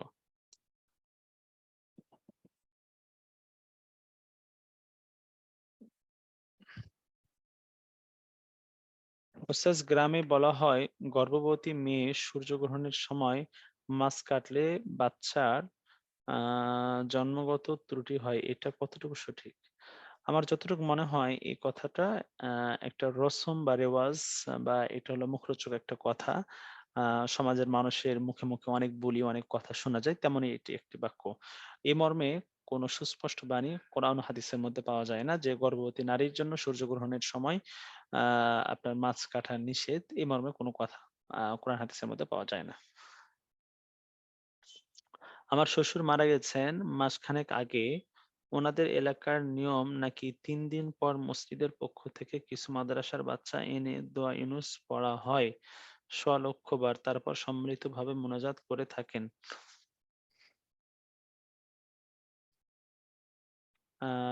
মহিলারা শরিক হন সে মোনাজাতে, আর মৃত পরিবার ওনাদের জন্য ছোলা মুড়ির আয়োজন করে থাকেন। আমি জানতে চাই এতে কি মৃত ব্যক্তির কোনো ফায়দা হবে? দেখুন, সাধারণত উম খতমে ইউনুস বা দোয়া ইউনুস এটা পড়া হয় যখন কোনো ব্যক্তি অসুস্থ অবস্থা থাকে, মুমূর্ষু অবস্থা থাকে তখন। তো মারা যাওয়ার পর খতমে ইউনুস এটার আমল না। মারা যাওয়ার পরে খতমে তাহলিল, যে কালিমা খতম করা, কালিমা খতম করে দোয়া পড়া, এই ধরনের কিছু আমল পাওয়া যায়। তো মারা যাওয়ার পর খতমে ইউনুসের রেওয়াজ এটা প্রথম শুনলাম, যে মারা যাওয়ার পর খতমে ইউনুস পড়ে। এটা আপনাদের এই আপনার শ্বশুর এলাকার এটা রেওয়াজ শুনলাম, কিন্তু মারা যাওয়ার পর খতমে ইউনুসের আমল না, এটা হলো অসুস্থ অবস্থার আমল, এটা মারা যাওয়ার পরে না। তো মারা যাওয়ার পর খতমে ইউনুসের আমল করলে এটা কতটুকু ফায়দা দিবে এটা আমার সঠিক জানা নেই, কারণ সুস্পষ্ট হাদিসের মধ্যে এই ধরনের কোনো বিবরণ পাওয়া যায় না যে মারা যাওয়ার পরে খতমে ইউনুস পড়ে আপনার দোয়া করলে কি ফজিলত, এই মর্মে সুস্পষ্ট কোনো বিবরণ হাদিসের মধ্যে পাওয়া যায় না। আচ্ছা উস্তাদ, আমাদের মসজিদের ইমাম সাহেব সূরা হাজ তেলাওয়াত করেছেন, কিন্তু ৭৭ নং আয়াতে সিজদার আয়াত ছিল, কিন্তু তিনি সিজদা করেননি। পরে জিজ্ঞাসা করলে তিনি বলেন ওইটা আমাদের জন্য না। এই বিষয়ে বিস্তারিত বলবেন একটু? কত নাম্বার? সূরা হাজের ৭৭ নম্বর আয়াত না? আচ্ছা, একটু আমাকে চেক করতে দেন।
আচ্ছা, ইমাম সাহেব যে কথাটা বলেছেন, দেখুন এখানে আমি সরাসরি আপনাকে কোরআন থেকে বিষয়টা দেখাচ্ছি। সূরাতুল হাজ ৭৭ নম্বর আয়াত। হুম? এই যে আয়াত দেখতে পাচ্ছি। তো এখানে পাশে ছোট্ট করে লেখা আছে দেখুন, "আস-সিজদাতু ইনদা শাফিঈ রাহমাতুল্লাহি আলাইহি।" এর অর্থটা হলো এটা যে সিজদার আয়াত যে ১৪ টি রয়েছে, এই ১৪ টি আয়াত নির্ধারণ নিয়ে এবং আয়াত সংখ্যা নিয়ে আইম্মায়ে কেরামের মাঝে একটু দ্বিমত বা ইখতিলাফ রয়েছে। তো ইমাম শাফিঈ রহমতুল্লাহি আলাইহি তার নিকটে এই আয়াতটি ছিল সিজদার আয়াত। এখানে যে ওয়াসজুদু ওয়া'বুদু রাব্বাকুম বলা হয়েছে, এটাকে সিজদার আয়াত হিসেবে তিনি গণ্য করেছেন এবং এই আয়াত তেলাওয়াতের পরে সিজদার হুকুম রয়েছে। এই মর্মে ইমাম শাফিঈ রহমতুল্লাহ আলাইহি মত ব্যক্ত করেন। কিন্তু হানাফি মাযহাবের মধ্যে সূরা হাজের এই আয়াতটিকে সিজদার আয়াত হিসেবে গণ্য করা হয় না। সূরা হাজের এই আয়াত এটাকে সিজদার আয়াত হিসেবে আ মানে ক্যালকুলেশনের মধ্যে এটাকে ধরা হয় না। এটা বাদ দিয়েই বাকি ১৪ টি আয়াত চলে আসে। বিধায় যারা ফিকহে হানাফি অনুসরণ করেন তাদের জন্য এই আয়াত পড়ার পরে সিজদা দেওয়ার হুকুম না। বাকি যারা আ মানে ফিকহে শাফিঈ ফলো করেন, যারা শাফিঈ মাযহাবের যারা রয়েছেন তারা এই আয়াত তেলাওয়াতের পরে তারা সিজদা দিবেন। আচ্ছা, সফরে সালাত আদায়ের জন্য অজু করতে গিয়ে পর্দা রক্ষা করতে গিয়ে গায়ে অজুর পানি লাগে। তাতে কি আ অজু হবে? আ সালাত হবে? হ্যাঁ, যদি আপনার অজুর পানি যদি শরীরে লাগে এর কারণে যে আপনার আ নামাজ হবে না বিষয়টা এরকম না। কারণ অজুর পানি, অজুর পানির হুকুম হলো এটা তাহের গয়রে মুতাহের। তার মানে পানি নিজে পবিত্র কিন্তু অন্যকে পবিত্র করতে পারে না। তার মানে আ আমি অজু করেছি, আমার অজু করার পরে আমার অজুর ব্যবহৃত যে পানি, এই পানি এই পানিটা কিন্তু নাপাক না, এটা পবিত্র। কিন্তু এমন পবিত্র পানি যেই পবিত্র পানি দ্বারা আবার অন্য কেউ পবিত্রতা অর্জন করতে পারবে না। তো পানির অনেকগুলো প্রকার আছে যেগুলো আপনারা ১ম সেমিস্টারে পড়েছেন। তো সেখান থেকে আমরা বলব যে অজু করার পরে আমাদের শরীরে যে পানি লেগে থাকে এই পানিটা নাপাক না। যদি আপনার কাপড়ে লেগে যায় আর ওই কাপড় পরিধান করে আপনি নামাজ আদায় করেন, আপনার নামাজ হয়ে যাবে, কোনো সমস্যা নেই। আমার নিজেরও যখন আমি অজু করতে যাই নামাজের পূর্বে অনেক সময় দেখা যায় যে অজু করতে গিয়ে অজুর পানি দ্বারা বা দাড়িতে যে পানি লেগে থাকে সেটা টপটপ করে পড়ে দেখা যাচ্ছে যে জামার যে সিনার যে অংশটা আছে এই জায়গাটা হয়তোবা অনেকটা ভিজে যায়। এরকম অনেক সময় হতে পারে। এটা স্বাভাবিক বিষয়। তো এর কারণে নামাজের মধ্যে কোনো সমস্যা হবে না। ওস্তাদ ইউটিউবে ভিডিও দেখেছিলাম সেখানে বলা হয়েছিল সালাতুত তাসবিহ বিদআত। এটা হচ্ছে আ সালাফি ওলামায়ে কেরাম যারা আছেন, সালাফি আলেমরা এটাকে কিছু সালাফি আলেম সকলে না, কিছু সালাফি আলেম এটাকে বেদআত বলেছেন। কিন্তু আব্দুল্লাহ ইবনে আব্বাস রাদিয়াল্লাহু তাআলা আনহু এর হাদিস এবং অসংখ্য হাদিস গ্রন্থের মধ্যে এই নামাজটি স্বীকৃত এবং প্রমাণিত এবং এই মর্মে অনেক রেফারেন্স এবং দলিল রয়েছে। আপনি ইউটিউবের মধ্যে আ যদি ওই একটা ভিডিও না আপনি যদি আরো ভিডিও দেখেন তাহলে এই বিষয়গুলো পেয়ে যাবেন যে এর হুকুম কি। এবং সালাতুত তাসবিহ এটার হুকুম জানার জন্য আমাদের আইফাতাতে আপনি সার্চ দিতে পারেন। এরপরে আহলে হক মিডিয়া এখানেও সার্চ দিতে পারেন বা আল কাউসার আপনি ফলো করতে পারেন। এগুলোতে আপনি একেবারে আ রেফারেন্স সহকারে হাদিসের আ আমাদের যদিওবা ক্লাসের মধ্যে আমরা পড়েছি কিন্তু এর থেকে আরো অনেক বেশি দলিল প্রমাণ সহকারে আপনি উত্তর পেয়ে যাবেন ইনশাআল্লাহ। আচ্ছা, একটা প্রশ্ন যে ওস্তাদ আমি আমার বাবার অসুস্থতার জন্য ৯ দিন সিএমএইচ থাকতে হয়েছে আর আমি পর্দা রক্ষার জন্য একই খিমার পরেই থাকতে হয়েছে। আমি ওয়াশরুমে বাহিরের ব্যবহারের সময় সর্বোচ্চ সতর্কতা অবলম্বন করেছি। সেই খিমারের সালাত আদায় করেছি। আমার সালাতগুলো হয়েছে কি যেহেতু দৃশ্যমান কোনো নাপাকি ছিল না। যদি দৃশ্যমান কোনো নাপাকি না লাগে আর আপনি সর্বোচ্চ সতর্কতা অবলম্বন করে আপনি আম নামাজ আদায় মানে ওয়াশরুমে গিয়েছেন বা সেটাতে নামাজ আপনি আদায় করেছেন, তা আপনার নামাজ হয়ে যাবে আশা রাখি ইনশাআল্লাহ। এতে কোনো সমস্যা হবে না। যদি নাপাকি না লাগে তাহলে ওই খিমারে আপনার নামাজ হয়ে যাবে ইনশাআল্লাহ। আচ্ছা, সিয়ার ভাই কি আসছেন? জি ওস্তাদ, ওনার ওই যে একটু নেটের সমস্যা ছিল তো পরে উনি জুম থেকে বের হয়ে আচ্ছা। ভাইয়ের প্রশ্নগুলো দেখছি। ইমাম সিজদায় সাহু দিলে মাসবুকও সিজদায় সাহু করবে। তবে সিজদায় সাহুর পর সালাম ফিরাবে না। ভুলে যদি সালাম ফিরিয়ে দেয় তাহলে আবার সিজদাও করতে হবে। আচ্ছা, এই লাইনটা একটু বুঝিনি। এখানে বলা হয়েছে যে সিজদায়ে সাহু যখন মাসবুক ব্যক্তি ইমামের পেছনে নামাজ আদায় করবেন, তো ইমাম সাহেব যখন সিজদা করবেন, মাসবুক যিনি আছেন মাসবুকও ওই ইমামের সাথে সিজদা করবেন এবং সিজদা করার পরে সালাম ফিরাবেন না। তার মানে ইমাম সাহেব তো সালাম ফিরাবেন নামাজের শেষে, যে সালাম ফিরে নামাজকে ফিনিশ করবেন, ওই সময় মাসবুক ব্যক্তি ইমামের সাথে সালাম ফিরাবেন না। এখন যদি মাসবুক ব্যক্তি ভুলক্রমে ইমামের সাথে সালাম ফিরাই, কি করে মাসবুক ভুলেই ইমামের সাথে ডানে বামে সালাম ফিরিয়েছে, ফেরানোর পরে স্মরণ হয়েছে ওহো আমি তো মাসবুক, আমার তো এখনো নামাজ বাকি রয়েছে, তাহলে ওই মাসবুকের জন্য বাকি নামাজ আদায় করার পরে নামাজের শেষে তাকে সাজদা করতে হবে। বুঝতে পেরেছেন ভাই? 215 ভাই কি বুঝতে পেরেছেন? ওস্তাদ মনে হয় নেটের সমস্যা, উনি লাইনেই আছে কিন্তু কথা হচ্ছে না। আচ্ছা, ভাইয়ের কথা শোনা যাচ্ছে না। হযরত শোনা যাচ্ছে এখন? জি জি, এখন শোনা যায় সিয়াম ভাই।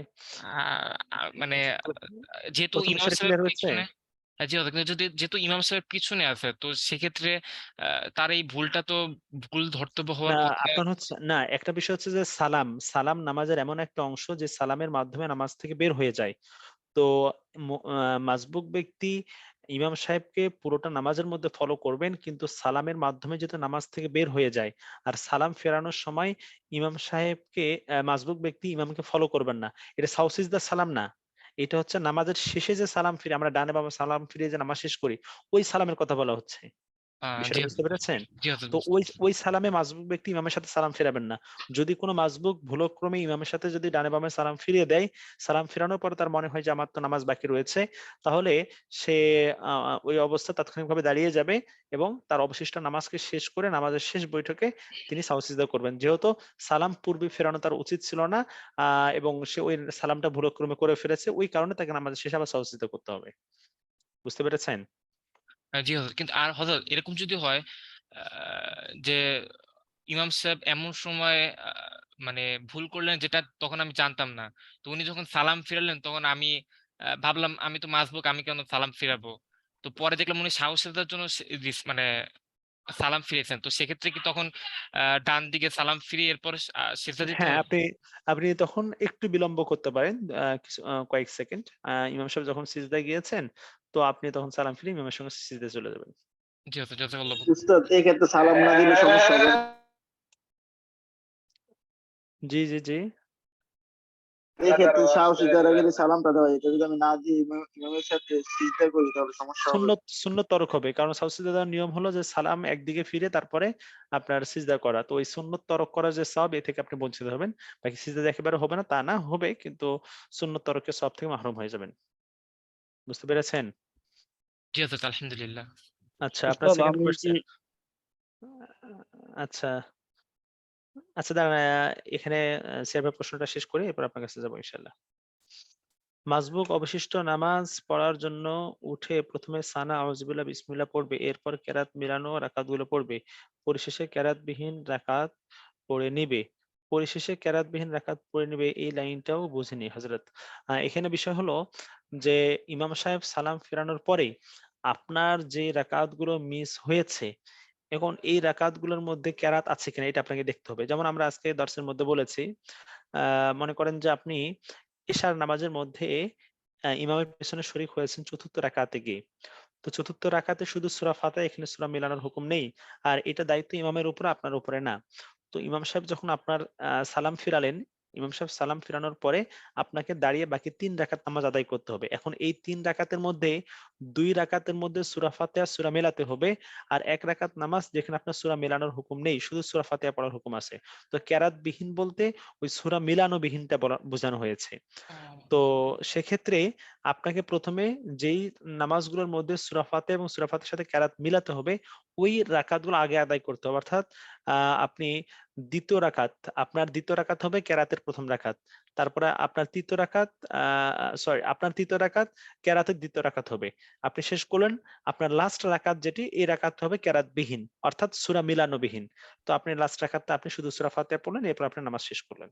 জি হযরত, বুঝতে পেরেছেন আলহামদুলিল্লাহ। ভাই? জি হযরত।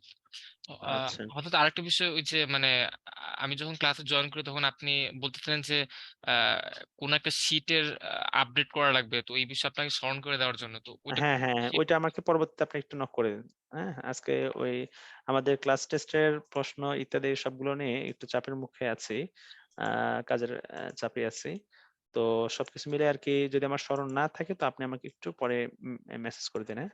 কত নং মডিউল হযরত, বা কি আ বিষয়? জাস্ট জাস্ট শুধু আপডেট করার কথা বললে হবে, সমস্যা নেই। জি হযরত, ইনশাআল্লাহ। আচ্ছা, এটা বলবেন যে ওই যানবাহনের নামাজ সংক্রান্ত আরকি। জি হযরত, যানবাহনের নামাজ সংক্রান্ত। ইনশাআল্লাহ। আচ্ছা, ঠিক আছে। আচ্ছা, 706 ভাই বলুন। 706 বলুন। জি ওস্তাদ, ওই মানে আমি একটু মানে সিওর হওয়ার জন্য মানে আমি বুঝতে পারিনি হয়তোবা সেই সময়, বা আমার বুঝতে ভুল হয়েছে যে, তো ওস্তাদ এই দাঁড়ায় কেরাতের পরে কি ওস্তাদ ১৫ বার পড়তে হবে? মানে ওই যে সালাতুত তাসবিহ যে তাসবিহটা, এটা সূরা ফাতিহা এবং সূরা মিলানোর পরে ১৫ বার। তখন জি, থেকেই জি, শুরু জি। হবে? জি, জি, জি, তো জি। ওস্তাদ আমি তো মানে পড়ছি এইটা, মানে যে যখন আমরা সানা পড়বো, সানা পড়ার পরে ১৫ বার। এরপরে সূরা ফাতিহা এবং অন্য সূরা পড়ার পরে ১০ বার। এরপর রুকুতে গিয়ে ১০ বার। আচ্ছা, রুকু বুঝতে পেরেছি। আপনার বিষয়টা বুঝতে পেরেছি।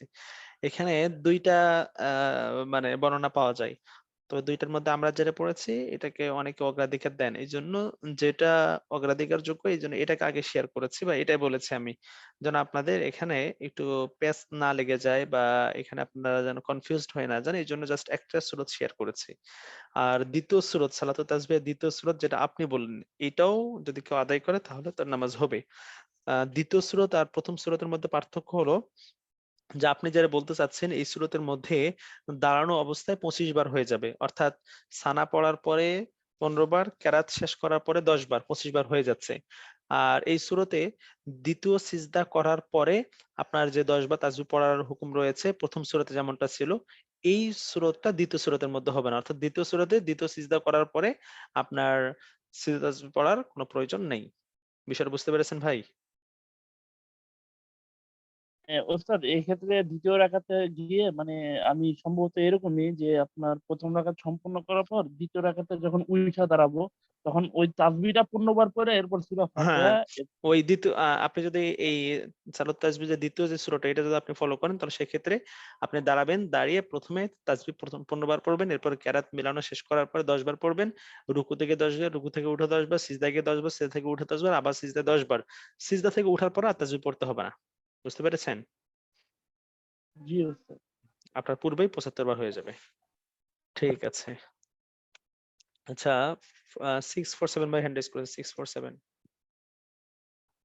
হুম, জি উস্তাদ, এই লাহিক ব্যক্তির মাসালাটা জানতে চাচ্ছিলাম আচ্ছা যে, হ্যাঁ বলেন। সদাই ব্যক্তির মনে করেন প্রথম ডাকাত ইমামের সাথে পড়ার পর দ্বিতীয় ডাকাতে অজু ছুটে গেল, তো ও অজু করে এসে তৃতীয় রাকাত পেল। তো আপনি বলেছিলেন যে দ্বিতীয় রাকাতটা পড়ার পর ইমামকে ধরা। তো আমি যদি এমন করি যে তৃতীয় রাকাত ইমামের সাথে পড়লাম, তো লাস্টে গিয়ে আবার দ্বিতীয় রাকাত আমি মাসবুকের মতো পড়লাম, এটা হবে? হয়ে যাবে। এইভাবে নামাজ আদায় করলেও আপনার নামাজ হয়ে যাবে। সমস্যা নেই। যদি আপনি এভাবে করেন এভাবেও এক্ষেত্রে নামাজ কি আর প্রথম রাকাতটা পড়তে হবে? না, ১ম রাকাত তো আপনি পূর্বে পড়েছেন। যদি জি আপনি পূর্বেরটার উপর ব্যানা করেন তাহলে এটা হবে। তবে সাধারণত ব্যানার ক্ষেত্রে বিভিন্ন ওয়েবসাইট যেগুলো আছে, আ যত ফতোয়া বিভাগগুলো আছে অধিকাংশ ফতোয়া বিভাগ থেকে যেটা বলা হয় যে, যেই রাকাতটা আপনার পূর্বে ছুটে গিয়েছে ওইটাকে আগে আদায় করে নেওয়া। এটাকেই উত্তম বলা হয়েছে। আ এটাকেই বিভিন্ন জায়গাতে প্রায়োরিটি দেওয়া হয়েছে। আপনি আসার পরে ১ম এ আপনার ২য় রাকাত মিস হয়েছে ওইটা কেরাত না পড়ে আনুমানিক ইমাম যতটুকু দাঁড়িয়েছে ওই পরিমাণ দাঁড়িয়ে আপনি থাকবেন। এরপরে রুকু সিজদা করবেন নিয়মতান্ত্রিকভাবে করে তারপরে আপনি ইমামের সাথে শরীক হবেন। এটাকেই অগ্রাধিকার দেওয়া হয়েছে। বুঝতে পেরেছেন ভাই? উস্তাদ, এই ক্ষেত্রে যদি কেউ মনে করেন ইমাম যতক্ষণ পর্যন্ত মানে তেলাওয়াত করছে আর কি, মানে এর কম সময় সামান্য মানে একটু কম দাঁড়ায় বেশি থেকে হলে বই। সমস্যা নেই। সামান্য কম বেশি হলে কোনো সমস্যা নেই। সামান্য কম বেশি হলে কোনো সমস্যা নেই। জাযাকাল্লাহ। ওই এক। আচ্ছা, আর বেশি প্রশ্ন নিব না, আমাদের সময় শেষের দিকে। আমার শ্বশুর মারা গেছেন মাসখানেক আগে। ওনাদের এলাকার নিয়ম নাকি 3 দিন পর মসজিদের পক্ষ থেকে কিছু বাচ্চা আমাদের সঙ্গে দোয়া নিয়ে পড়া হয়। আচ্ছা, এটা তো উত্তর দেওয়া হয়েছে। আচ্ছা উস্তাদ, এই প্রশ্ন দেওয়া হয়েছে। উস্তাদ আচ্ছা, জি ভাইজান। মানে লাস্ট মানে আমি সংক্ষিপ্ত করি ওই মানে রেকর্ড যে আমাদের যে প্রশ্ন উত্তর পর্বের যে রেকর্ড গুলা এটা সম্ভবত আপনার আহ, ইয়াতে ক্যাম্পাসে একটাই দেখছি মনে হয় আমি, আর বাকি কি গুলা উস্তাদ মনে হয় দেওয়া হয়নি। যদি দেওয়া হয়তো আর কি আমাদের জন্য, ক্যাম্পাসে ক্যাম্পাসে দেওয়া হয় না? মানে একটা দেখছিলাম আমি আজকেও চেক করছিলাম, আর বাকিগুলো ক্লাসের ভিডিও, মানে একটাই মানে কোশ্চেন এন্ড অ্যান্সার একটা ভিডিওই, আর বাকিগুলা দেখিনি আমি। আচ্ছা, এটা তাহলে ওই ম্যানেজমেন্টে যারা আছেন আমাদের বন্ধুদের মধ্যে থেকে যারা ক্যাম্পাসে রেকর্ড গুলো আপলোড করেন তাদেরকে জানিয়ে দেওয়ার চেষ্টা করবো ইনশাল্লাহ। আচ্ছা, আমার ভুল হতে পারে, কালিমা পড়া হয়েছে কিনা মনে নেই। যদি কালিমা পড়া হয় তাহলে কি ফায়দা হবে? দেখুন, এখানে বুজুর্গানা দ্বীনের অভিজ্ঞতার আলোকে এবং কিছু সালাফ থেকে দলিল দেওয়া হয় যে কালিমা পড়ে মৃত ব্যক্তির জন্য দোয়া করলে আল্লাহ পাক আশা করা যায় তাদের কবর আযাবকে মাফ করে দিবেন। তো এটা অনেক ওলামায়ে কেরামরা বলেছেন। তবে এটাকে জরুরি মনে করা, আবশ্যকীয় মনে করা, যেমন ওই এলাকার নিয়ম যে কেউ মারা গেলে এইভাবে 3 দিনের মাথায় এইভাবে করতে হবে। তো এটাকে দিন নির্ধারণ করার পর, দিন নির্ধারণ করে উক্ত দিনে এভাবে এলাকার রেওয়াজ নিয়ম অনুপাতে করা, এটা বেদাতের অন্তর্ভুক্ত হবে। তবে এটাকে রেওয়াজ মনে না করে, আবশ্যকীয় মনে না করে স্বাভাবিকভাবে নিজ জায়গা থেকে যদি কেউ এই আমল করে তাহলে এটার স্বীকৃতি অনেক ওলামায়ে কেরামরা দিয়ে থাকেন। বিশেষ করে এভাবে মাদ্রাসা থেকে না নিয়ে এসে সন্তানাদি যারা আছে সন্তানাদিদের মধ্য থেকেও কয়েকজন সন্তান মিলে তারা বা ছেলে পেলে যারা নাতি নাতনি আছে ছেলে মেয়ে সবাই মিলে যদি এই আমলটা করে, তারা নিজেরা কয়েকবার মানে কালিমা খতম করলো, তাহলে এটাও সবচেয়ে উত্তম বলা হয়েছে অনেক ওলামায়ে কেরামের পক্ষ থেকে। আপডেট করার পর ক্লাসে জানিয়ে দিন প্লিজ। যে ইনশাআল্লাহ। আচ্ছা, এর উত্তর উস্তাদ মুহতারাম দিয়েছিলেন কি ভাইজানের আছে?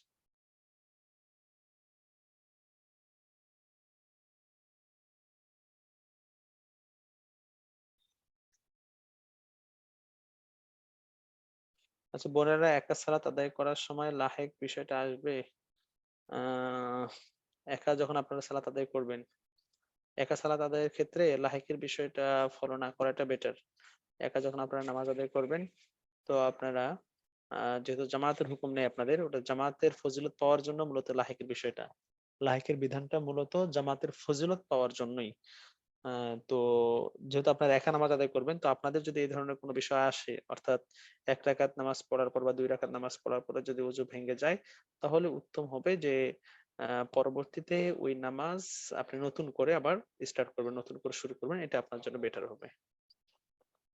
ঠিক আছে, জাযাকুমুল্লাহু আহসানুল জাযা। আল্লাহ পাক হায়াত রাখলে আবারও মূল ক্লাসের সময় দেখা হবে ইনশাআল্লাহ। তো আজকের দার্স আমাদের এ পর্যন্ত। আল্লাহ পাক হায়াত রাখলে আবারও পরবর্তী সময় দেখা হবে। আচ্ছা, তাহলে কি ওস্তাদ মোনা কি মুনফারিদের জন্য ওযু ভাঙলে নামাজ ভেঙে যায়? আহ, এখানে বিষয়টা তো বললাম মূলত লাহেকের বিষয়টা জামাতের ফজিলত পাওয়ার জন্য। তো এক্ষেত্রে যদি আপনি বেনা করতে চান, বেনার হুকুম যত সূরত আছে সবগুলো হলো জামাতের হালতে। তো একা একই যখন আপনি নামাজ আদায় করবেন এবং সেক্ষেত্রে যদি আপনার ওযু ভেঙে যায়, তো ওযু ভেঙে গেলে আপনার নামাজটা ভেঙে যাওয়ার হুকুমেই। তো এই ক্ষেত্রে নামাজটা নতুন করে পড়া এটাকে উত্তম বলা হয়েছে। এই ব্যাপারে যত মাসালা কিতাব আছে নামাজ নতুন করে শুরু করার কথা বলা হয়, তো এটা আপনার জন্য বেটার হবে আর কি। ঠিক আছে, এই যে একজন বোন বলেছেন 362 জাযাকিল্লাহ খায়রান ফিদ দুনিয়া ওয়াল আখিরাহ। জাযাকিল্লাহ না বোন, ওস্তাদদেরকে যখন বলবেন জাযাকাল্লাহ বলবেন, বোনদেরকে বলবেন জাযাকিল্লাহ। হ্যাঁ, আচ্ছা, ঠিক আছে। জাযাকুমুল্লাহু আহসানুল জাযা। সুবহানাল্লাহি ওয়া বিহামদিহি, সুবহানাকাল্লাহুম্মা ওয়া বিহামদিকা আশহাদু আল্লা ইলাহা ইল্লা আনতা আস্তাগফিরুকা ওয়া আতুবু ইলাইক। আসসালামু আলাইকুম ওয়া রাহমাতুল্লাহি ওয়া বারাকাতুহু। ওয়ালাইকুম আসসালাম রহমতুল্লাহ।